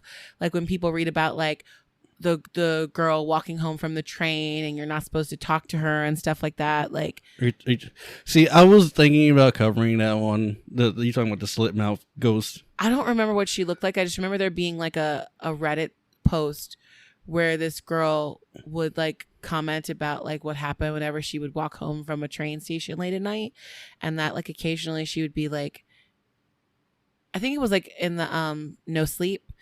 But like the point of no sleep is that you never doubt whether this thing really happened. Because that is always true. But it was going on for like days with her saying that like this girl occasionally walks with me and she always leaves before I get like near my area. But that like she never seems to be going anywhere or have like the right amount of clothing on and stuff like that. But that just changed that entirely because I'm kidding, that's deemed to be real no matter what. Yeah, I just got goosebumps like 3 different times. This is going right up my spine. And it's daytime. Creepy. I know. Goodness. But today, since we're going to Japan, I'll be talking about some. That was just somebody dropping something above us. Okay. You got scared. Stop. Goodness, it's daytime. No ghost stuff. Yo, it is daytime. Knock it the hell off. And I live in an apartment complex, so we do hear occasional bumps in the daytime. This is what it is. We're used to recording at night yes. when there's no sounds because everyone's asleep. Oh my god.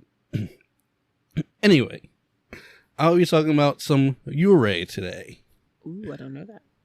Yurei. It's the name for Japanese ghosts. Oh, but they have so many. Yes, well, that's like a categorization of them. But I'm going to be discussing the three big ghost stories in Japan.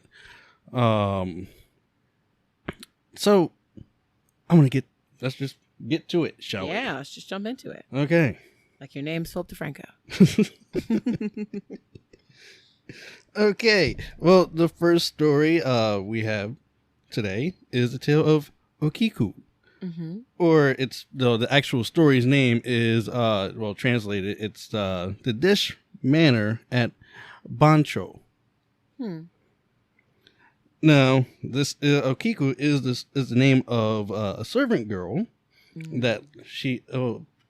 The story goes, she lost a precious plate, and she was punished for it. She was, killed for it. Oh. God, that sounds like right in line with what we were just talking about with rich lady killing a poor girl. And yeah, she came back as a vengeful spirit. Right, and that's a whole different spectrum of like Japanese lore. Like vengeful spirits versus other spirits. Yes. This is why I like it. Okay, so I'm just going to jump right into the story. Listen, I'm ready. Long ago, there was a woman named Okiku who worked as a dishwashing servant at the... Ooh, I did not...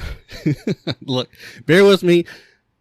Pronunciation's not my thing. Anyway. We just need to find someone who speaks many languages. I know. Help us with this. It was the Himeji, that's what I'm going to go with, castle. Mm-hmm. Okiku was very beautiful, and it was not long before she caught the eye of her master's retainers. Of one of her master's retainers, a samurai named Ayoma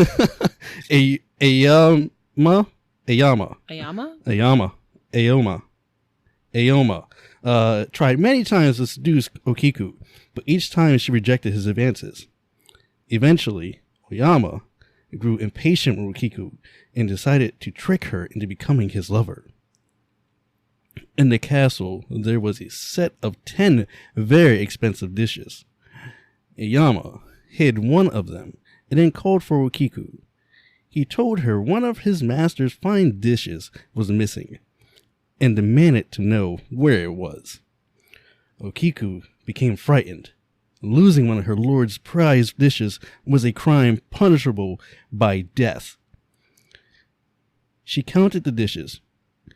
1, 2, 3, 4, 5, 6, 7, 8, 9. She recounted them again and again. Each time she came up with one short. Okiku was distraught. Aoyama told Okiku that he would overlook her mistake and tell his master that it wasn't Okiku who lost the dish, but only if she would become his mistress. So Okiku wanted to live. She once again refused Aoyama. Whatever. He's an asshole. This time, the samurai became furious. He ordered his servants to beat Okiku with the wooden swords. Afterwards, he had her tied up and suspended over the castle well. He tortured Okiku, repeatedly dunking her into the well, only to pull her out of the water and beat her himself. Aoyama demanded one last time for Okiku to become his mistress. Once again, she refused. So, Aoyama struck her violently with his sword and dropped her body down into the well. Not long after Okiku's ghost was seen wandering the castle grounds.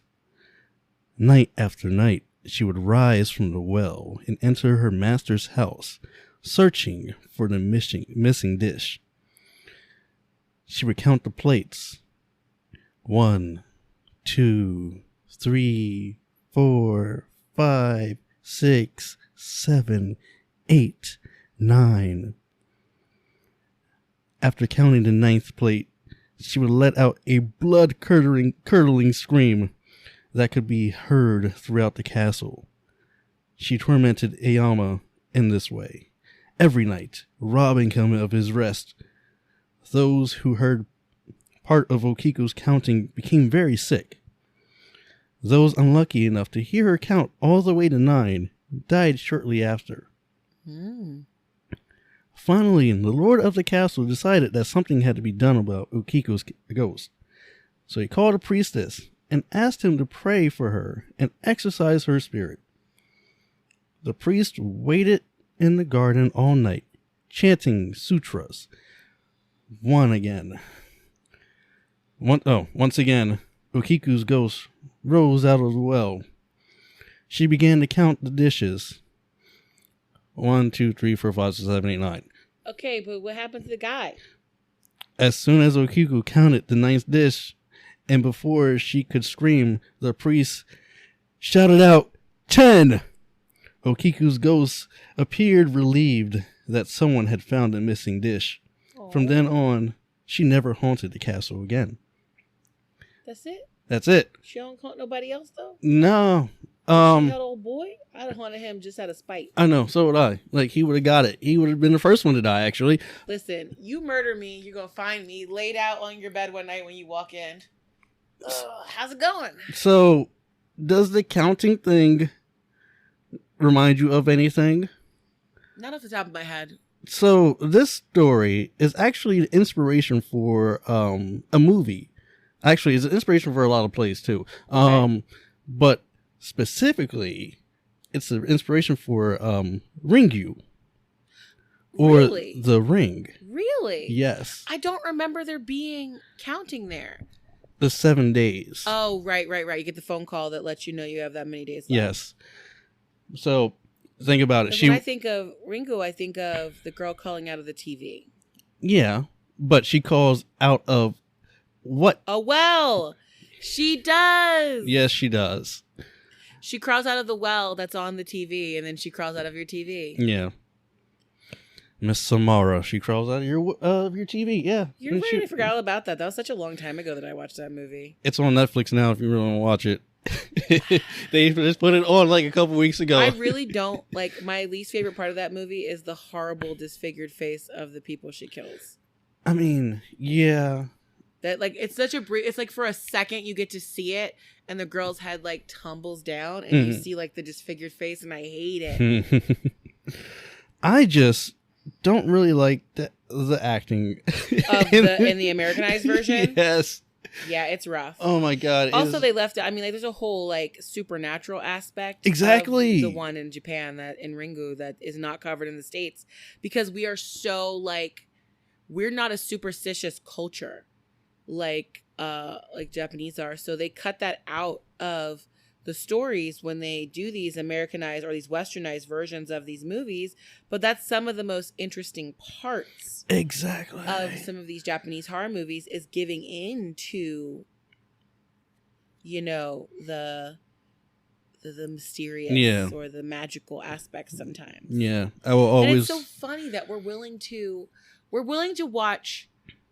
Okay, probably one of it's not a favorite, but okay. Do you remember the one zombie movie? It came out after like Night of the Living Dead, and it was kind of a very loose zombie movie, and it was like there's this container of waste that gets dropped, and then somebody picks it up, and then they pick up someone opens up the container, and there's a zombie inside of it, and then like they try and burn the body at the crematorium, and then that spreads to the cemetery, and then all of a sudden all the bodies climb out. Like that's borderline magical. Like we very oh my god, what the hell is that called? Because it's gonna make me mad because I've seen that movie like a few times. Like, and I've seen like there are different parts to it. I know what you're talking about. Yeah, because I remember they cremated the body and then the smoke spread over the area, and that made all the bodies in the cemetery crawl out. That's the first zombie movie that actually had them calling out brains. Yes, brains. And they said brains. Yes, and then, it was kind of jokey, definitely like a B movie. Yeah. But it was really good. And they're like, why do you need to eat brains? Because brains help with the pain of being dead. Well, because you have like Night of the Living Dead, which is more serious. That's Romero discussing like how humans are becoming like capitalist zombies and yada yada through using horror. This one is just pure ridiculousness. Yeah. I love zombie movies. But I'm like the one that's more like even all of that, like doesn't that have a hint of like a magical element to it too? Yeah. Don't Jason and Freddy and Michael Myers all have magical elements? So I don't understand why when we are converting like content from other cultures to ours we're leaving out. Like would you leave out a banshee from a story from Ireland? Oh no. You know, Banshees I mean, we are did like one of my favorite ghosts. There's one from Mexico that was just a movie, La Llorona. And so like I just weird. Like I feel like if we were going to talk about indigenous, like there was an indigenous horror movie, you would absolutely have to discuss the magic definitely of the monsters within our culture. Like I don't understand why they do that to Asian films specifically. Your guess is as good as mine. Sorry, rant over. But who's our next ghost? Okay, next story I have. Next ghost we have in line is Oiwa. I think that's how you pronounce her name. Oiwa. So this one is from the tale, the ghost story of Yotsuya. Okay. Yotsuya. Okay. Now this is based on actual events from the 17th century Edo era. Oh, okay. So, and apparently this ghost, she still haunts where she used to live. And also, so this is also, this tale has also been converted into like plays and films and stuff like that. So this ghost also haunts people who perform her tale, and you're looking. Oh, I hate that. I just want to be an actress, and then she shows up at your play. I don't like it. Sometimes people get sick, and like mysterious things happen to like cast and crew. Wow. Yeah. So in order to like appease her ghost or her spirit, there was a shrine that was erected for her. Now, this shrine was destroyed twice. It's been twice. First, by like the weather. First there was a fire, and the second there was the fire bombings in World War II. Oh, okay. That destroyed it. So it kept getting moved different places. So now there's a new shrine put up for her. Well, she's probably not a fan of Americans then. I'm gonna say no. Oh goodness. Keep destroying her little cute house. But now wherever she was buried, actors and crew, they do go to her resting place and they pay their respects before they go put on a play about her tale. So hopefully I don't get haunted today, or I did my what? I paid my respects already. Did you? I sure as hell did. Please don't curse me. So, I'm going to start the story. Oiwa was married to a samurai named Ayaman. It was not a happy marriage, for Ayaman was a wasteful man and a thief. One day, Oiwa decided to leave her husband and return to her family home. Ayaman followed after her, but was stopped by her father. Yotsuwa. Yotsuwa?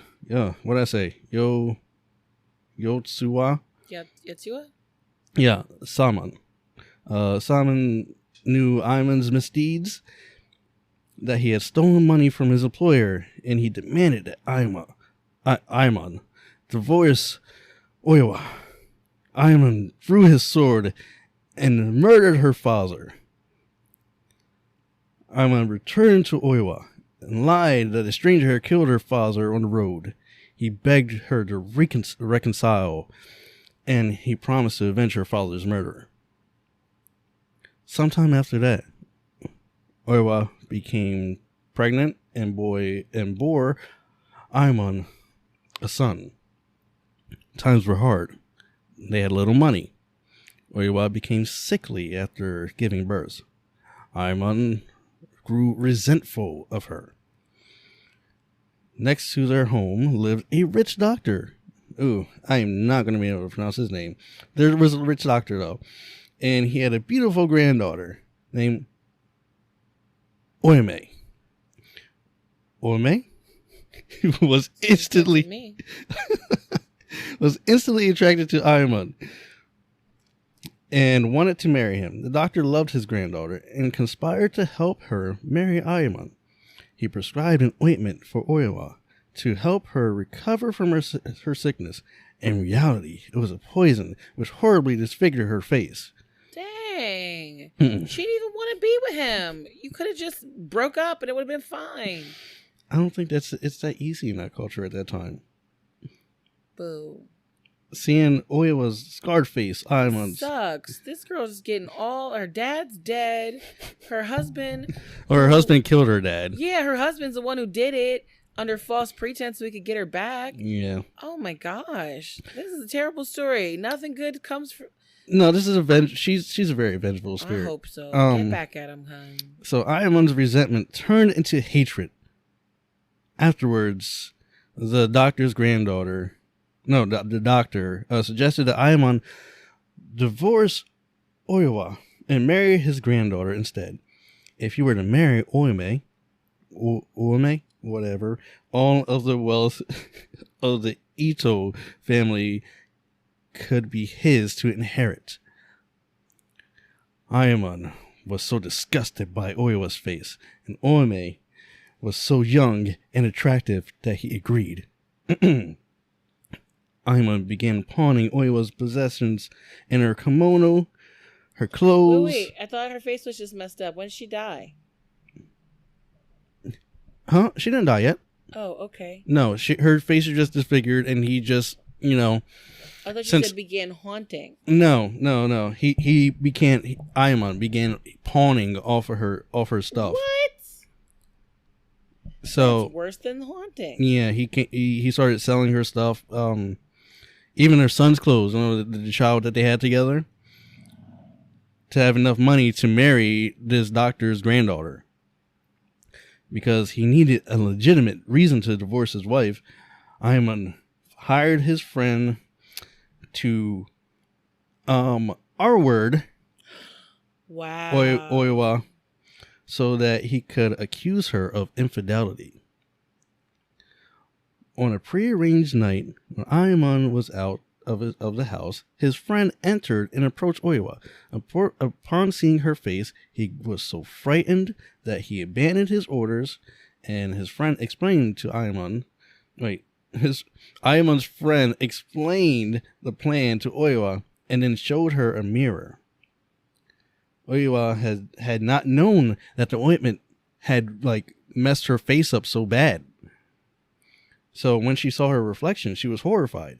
So she tried to cover the disfigurement by brushing her hair in front of it. But when she touched her hair, it fell out in large bloody clumps. It seems like this was less of a... I think they're like, oh, this ointment hurt her face. It sounds like she was being poisoned. Well, yeah, slowly. That's what it did. The ointment poisoned her, but it first started with her face. She soon went mad. She grabbed a nearby sword and punctured her own throat. So, as Oiwa lay on the floor bleeding to death, she repeatedly cursed Ayamon's name until she could breathe no more. Her body was soon discovered by Ayamon's servant, Kohei. When Kohei delivered the news to Ayman, instead of being upset, Ayman was overjoyed. He was so happy. Kohei became suspicious of Ayman, though. But before he could do anything, Ayman murdered Kohei. So he nailed Kohei's and Iowa's bodies to a door and disposed of them in a river. This is a messed up story. I am so sorry. You see the look on your face. I am so sorry. This is a messed up story. There's a lot happening here. Yes. Afterwards, this guy was just freaking terrible. Second story, husband's a piece of shit. Ladies, don't get married. Afterwards, he made up a lie that Kohei and Iowa had been sleeping together. He was finally free to marry Ueme. Okay. So Iowa's curse did not wait long to take effect, though.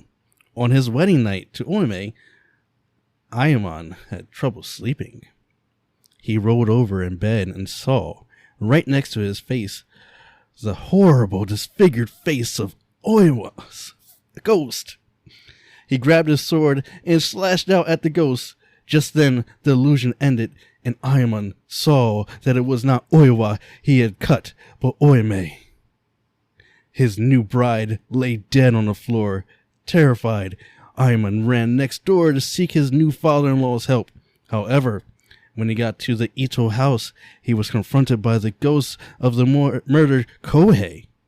Once again, Ayman slashed his sword, but no sooner had he done it that the illusion ended, and he saw Ito Kihei's slain body laying on the floor. That's her grandfather, the doctor. So afterwards, Ayman fled into the night, but Oiwa's ghost pursued him. Her spirit, her vengeful spirit. Everywhere he went, Oiwa's ghost was there. Her ruined face haunted his dreams. Her terrible voice cried out to him for vengeance. She even appeared to him in the paper lanterns that lit his way. Eventually, Ayman ran into the mountains, where he hid in an isolated cabin. But, of course, Oiwa followed him there, too. Haunted by Oiwa's ghost, no longer able to tell nightmare from reality, Ayman descended into madness. And that is tale. A very vengeful spirit. She got murdered. Like, this guy, her husband just pretty much just fucked up her life, and then I don't know what happened to her son. That'd be good to know. So yeah, he done janked up her life, and then she cursed him. Everything. That's really upsetting. He was murdering everybody. It was really bad. That was the worst though. And then hiring someone to assault her. Yeah. Like, it's good the guy didn't do it, but still, like. And he told her about her face because she had no idea about it. That means it wasn't that bad. That was like based on their like beauty standards. Well, it was jacked up. It probably wasn't painful for her, so she didn't notice it. I mean, people have mirrors though, don't they? This is true. I mean, reflective surfaces like water. Yeah, you're right. It's okay. Okay. All right, who's our third story? Last but not least, we have Otsuyu. Now this is from the tale. Let me just turn my page. Hold on a sec. Give me a second. It's all right. This is from the tale. The Peony Lantern. Now, this is a nice break in the ghost stories, okay? This isn't like a horrible, terrible, sad. Because it's not a. That was really sad. I know. I'm sorry.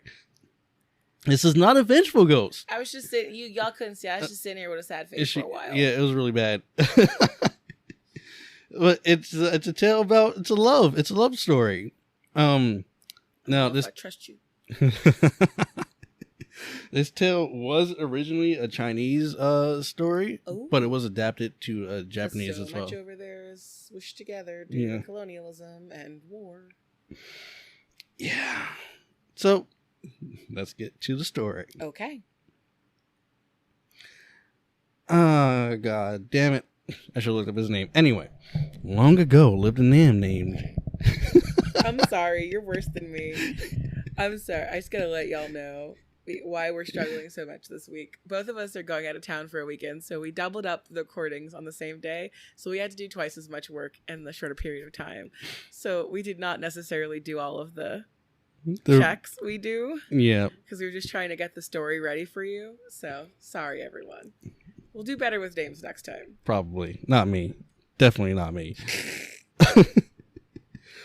Anyway, there long ago lived a man named Ogiwara, who was recently widowed. On the first night of Oban, Ogiwara. Was whatted? Oban. Widowed? He was widowed. Oh. Recently widowed. So on the first night of Oban, he saw a beautiful woman and her servant walking down the street, carrying a lantern with a, I guess that's peony motif. So that woman, I immediately went, oh no. He was instantly smitten by the beautiful woman and invited her into his home. Did he respect her boundaries? I'm pretty sure. I don't know. Oh. Her name was. Her name was. Damn it, Brady. Her name was Otsuya. Otsuyu. Otsuyu. Okay. That night they made love. Oh, it seems consensual. Yeah. I support it. Otsuyu stayed with Ogiwara until the moon had set and the lamplight had grown faint. Oh. When she reluctantly bid him farewell. Doing that walk of shame. And left into the early morning. Sorry. You try to be spooky and I'm making jokes. Oh my god. To his surprise, Otsuyu and her servant returned the following evening, carrying the same lantern they did the night before. Is he having the ghost sex? I'm not sure, maybe. He fell deeply in love with Otsuyu. He quickly lost interest in seeing anybody but her. That's right. He no longer left his house and stopped taking care of himself. Well, that's not good. No. That's like the opposite of what you want to do when you like somebody. But anyway, night after night, Otsuyu, she visited him, and each night they made love, and each night she left before dawn. That's fun, but it sounds like he's literally banging a ghost. 20 days passed. He's not tired, hon? No. All right. Go ahead, Ogiwara. His neighbors began to grow concerned for him. Next door to him lived a wise old man. One night, the old man heard laughing and singing coming from next door. He peeked through the hole in Ogiwara's wall. However, instead of a beautiful woman, he saw Ogiwara entwined in the bony arms of a skeleton. Cool. When Ogiwara spoke, the skeleton nodded its head and moved its arms and legs. When the skeleton's jaw opened, a haunting voice came from where its mouth should have been. The old man was horrified. As soon as day came, the old man called for Ogiwara. He warned Ogiwara that Otsuyu was really a ghost and told him to go to a temple at once. Ogiwara heeded the old man's advice. At the temple, he discovered Otsuyu's grave. Oh. With her old and tattered peony lantern draped across it. The priest warned Ogiwara that he must resist Otsuyu and gave him a magical charm to place on his house. Okay. Which would keep him safe from the ghost. Ogiwara rushed home at once and placed the charm on his door. The charm worked perfectly, and Otsuyu never came to visit Ogiwara again. Okay, we doing good. Although he was safe, he became despondent. He missed Otsuyu dearly. One night, days after her last visit, Ogiwara became drunk. He carelessly wandered to the temple where he discovered Otsuyu's grave. At the temple gate, Otsuyu appeared to him and led him to her home, her coffin. Later, when Ogiwara had been missing for some time, the priest opened Otsuyu's grave. Inside was the dead body of Ogiwara, wrapped up in the bony arms of a human skeleton. Dang. Oh, poor Ogiwara. He was having a good time. He was having a lovely time. He fell in love with the ghost. There's a what? Okay, so this is really funny, and I don't mean to inadvertently name drop somebody, but there's literally somebody who I became Facebook friends with years ago. Maybe it was right before COVID. And he's, I think, from Chicago, and he has a song called "Fell in Love with a Ghost." Oh my god! It's more about his mental health during COVID.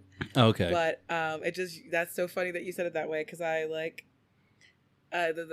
his band name is Boys versus Girls. But it's a good song. Okay. Whatever. I mean, it sounds like a good song. Yeah. I like the title. I'll play it for you later. But yeah,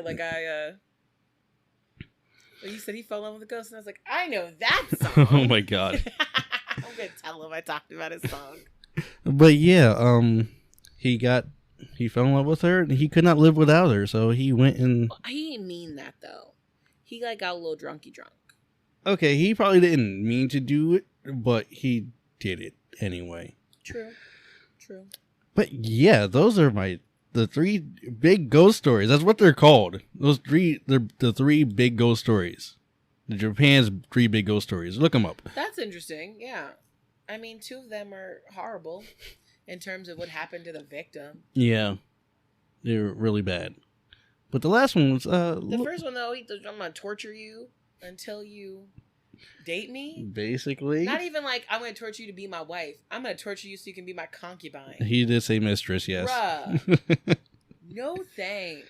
Oh my goodness. But I think this was an eventful 25th episode. 25 more, hopefully very soon. Yes. Definitely. Thanks to everybody listening as usual. Love you so much. Yes. You can always join me on @Caught Podcast on TikTok, where I post mostly every day, unless TikTok takes down one of my videos for something bogus. And you can find me on Twitch at Foxy Trainer, and it's every Sunday night at 6 p.m. I do streaming with Brittany, and I haven't done it this week. Doki. Yeah, we're doing Doki Doki still. I'm just going to go in and try to find some of the the new stuff. New stuff. And then I'll play the game if I feel like it later, because I already know what's happening. And I'll try a different route. Well, let's go with the first major plot point on the next one. Yeah. We'll see. By the time you all hear this, we will have gone over the first major plot point. This is true. We'll see what happens. But, yeah. Like I said, whenkillersgetcaught.com is our official website. There's merch up there now. There is links to everything that you could actually possibly want to involve yourself with us. Yes. So yeah, make sure you leave. We haven't said this in a while, but it's always good to rate and review us on Apple Podcasts. And you can even leave reviews on the website. Yeah, that too. You can leave little comments in each of the episodes, which is pretty awesome. Yeah, there you go. Yep. But thanks so much, everybody. Yep. Have a good night. Good night.